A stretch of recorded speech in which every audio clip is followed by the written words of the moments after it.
This is Children's Sunday School. Adam and Eve are driven out of the Garden of Eden. We've heard of the first people and of the lovely garden God gave them to live in. They must have been wonderfully happy, yet their story has a sad ending.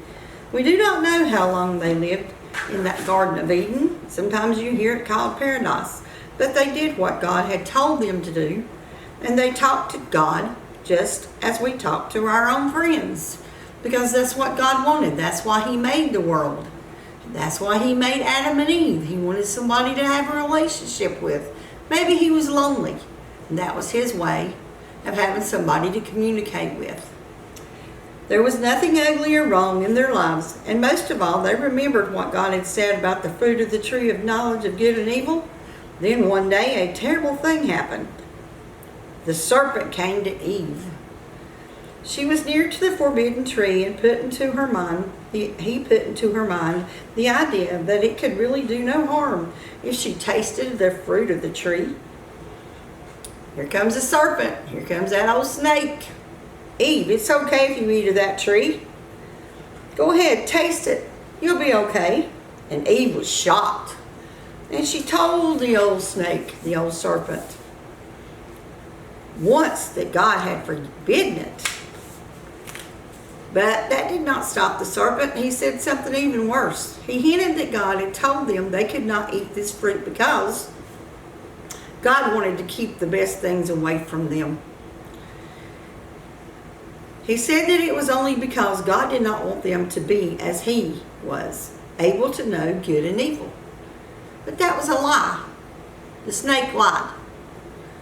So Eve took the beautiful fruit and ate some of it and gave some to Adam, who ate it too. And straight away, immediately, they both knew how bad the thing was which they had done. And they were afraid. It scared them. God had been their friend. Now they were afraid to meet God. Uh-oh. Why would they be afraid to meet God? Because they did what God told them not to do. Until then, they were naked, but it had not worried them. Now, they made themselves clothes by stitching together leaves to cover them.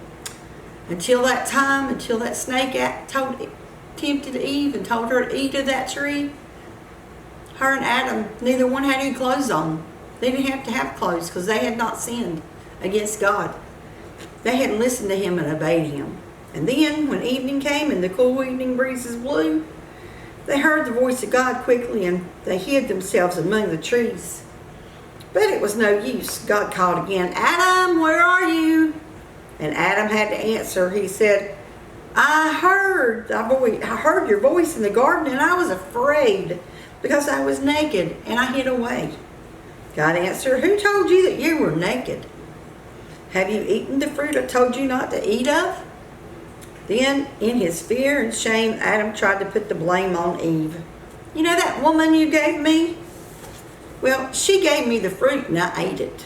And God turned to Eve and said, what did you do? What have you done, Eve? And Eve answered, the serpent, the old snake, told me to try the fruit. So I ate some. Then God said to the serpent, because you have misled Adam and Eve, in the future you will not be able to walk like other animals. You will always slither in the dust and the dirt. There will be enmity between you and the woman, and between your children and her children. But one of them will defeat you altogether because you are the devil. So, he told the serpent, you're going to always slither in the dust and be in the dirt. You'll never walk. You'll always slither. And those people that you misled and you told a lie to, they're going to kill you. So to Eve, he promised that she would have pain and sorrow all her life. And now her husband would have to rule over her because she had done wrong. Adam was told that they would have to leave the garden, and by hard work they would have to dig and plant and make the ground grow the food they needed. From dust they had been made, and when they died, to dust their bodies would go back to. God still loved them because He made them clothes of skins to keep them warm, but back into the garden they could not go, and from that time on, no person has ever been able to get into the garden again. So he made them leave the garden. He made them put on leaves, stitch them together, put the leaves on, and that was their clothes. And they were never allowed to go back into the Garden of Eve again. And that's why we're supposed to obey God in all things. Now, let's close our eyes and say thank you to God. Just thank you, God, right now that you made the world. You made Adam and Eve. God, we just thank you that you hung the stars into place. We thank you for Adam. We thank you for Eve. We thank you for them loving you. And we thank you for sending them to have a relationship with. In Jesus' name I pray. Amen.